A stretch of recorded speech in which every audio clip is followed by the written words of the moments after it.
आज का टॉपिक शुरू करने से पहले आप सभी ने ईश्वर के कार्य में जो मेरे और आपके द्वारा किया जा रहा है ध्यान गुरुकुल के बारे में, इसमें आपने अपना बहुत प्यार, स्नेह और सपोर्ट दिया।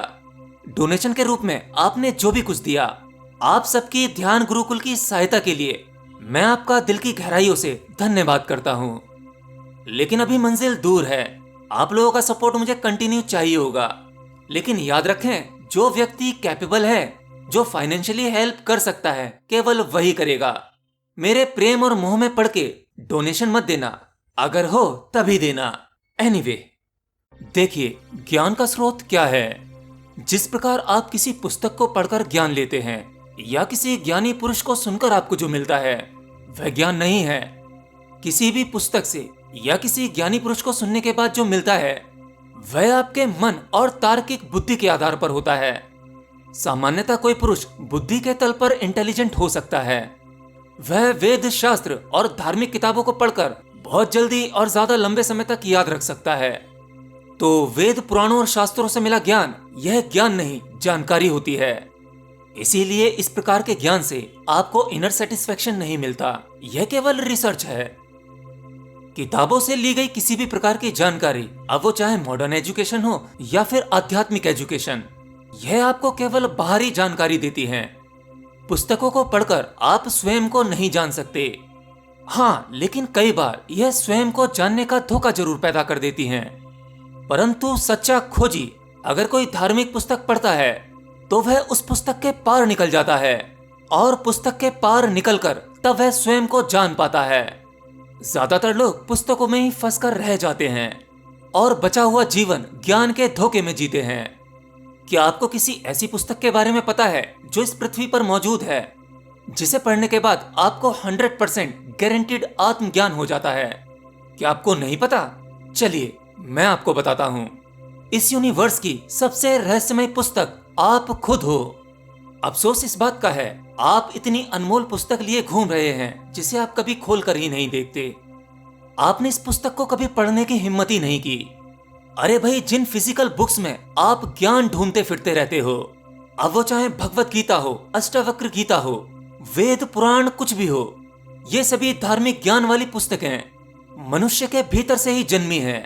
कोई भी पुस्तक उस ईश्वर ने नहीं लिखी, आसमान से नहीं भेजी, बल्कि जब किसी मनुष्य को आत्मज्ञान होता है और उस आत्मज्ञान के बाद परम ज्ञान घटता है, तब इस तरह के वेद पुराण गीता जन्म ले ही लेती हैं।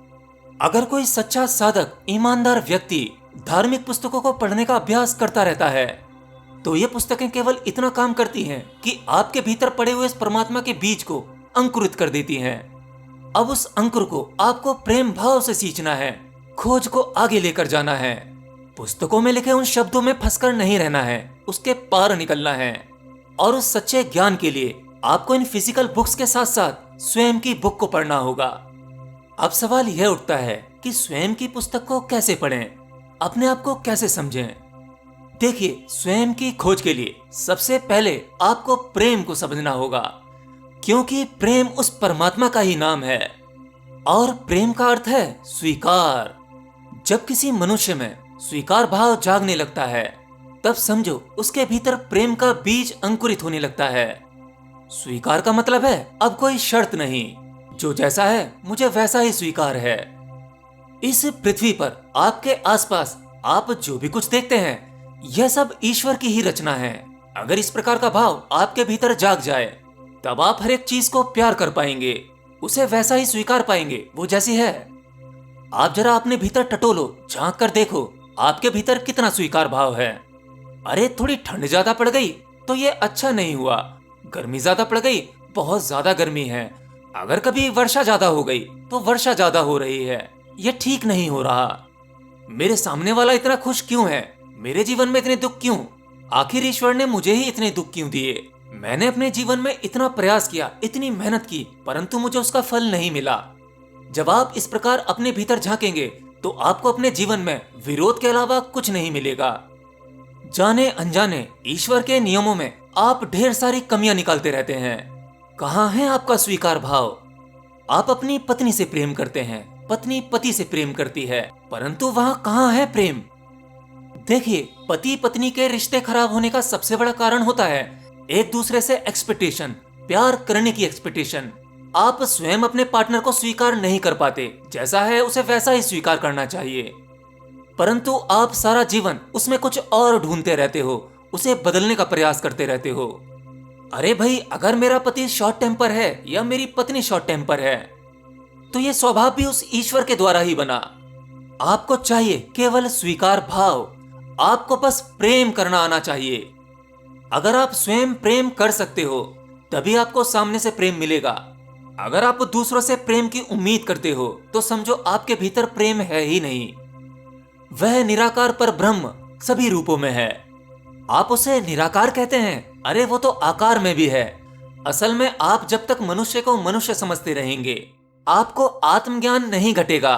जब तक आपको आत्मज्ञान नहीं घटेगा, मतलब जब आप स्वयं में आत्मा का ज्ञान कर पाओगे, आप जान पाओगे आपके भीतर उसी परमात्मा का ही अंश है, तब आपको परब्रह्म का अंश सभी मनुष्य में दिखाई देने लगेगा, ईश्वर की बनाई हर एक रचना में नजर आएगा।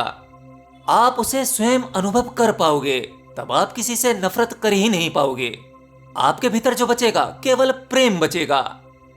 और आपके आसपास जितने भी बुरे लोग होंगे, उन बुरे लोगों में आप केवल यह देखोगे कि ये बेचारे केवल अज्ञानी हैं, भोले हैं, उस ईश्वर को जान नहीं पा रहे।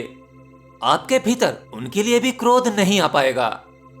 तो उस पर ब्रह्म तक पहुंचने के लिए सबसे पहले आपको अपने भीतर उतरना होगा।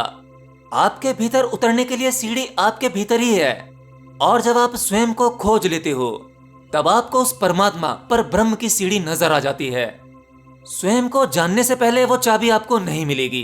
पहले आपको आत्मज्ञान के अनुभव से गुजरना पड़ेगा, और ध्यान इसके लिए सबसे अच्छी प्रैक्टिस है। ध्यान मुद्रा में बैठते ही आपको अपनी पांचों इंद्रियों का रास्ता बंद करना होता है। जैसे मान लो कोई साधक ध्यान में बैठा है। ध्यान में बैठे हुए साधक के कान सुन सकते हैं, नाक सूंघ सकती है, उसकी जीवा स्वाद ले सकती है, वह अपनी इंद्रियों के सभी अनुभवों को महसूस कर तो सकता है, परंतु एक ध्यानी के कान बाहर की आवाजें नहीं सुनते, अब वह भीतर की आवाजें सुनते हैं। उसकी आंखें बाहर के आकाश को नहीं देखती, अब वह भीतर के आकाश को देखती हैं। मतलब ये कि आपको ध्यान में अपने भीतर की ओर जाना है। जो काम आप बाहरी इंद्रियों से करते हो, अब वह आपके भीतर घटेगा, और बड़ा ही रहस्यमय तरीके से घटेगा।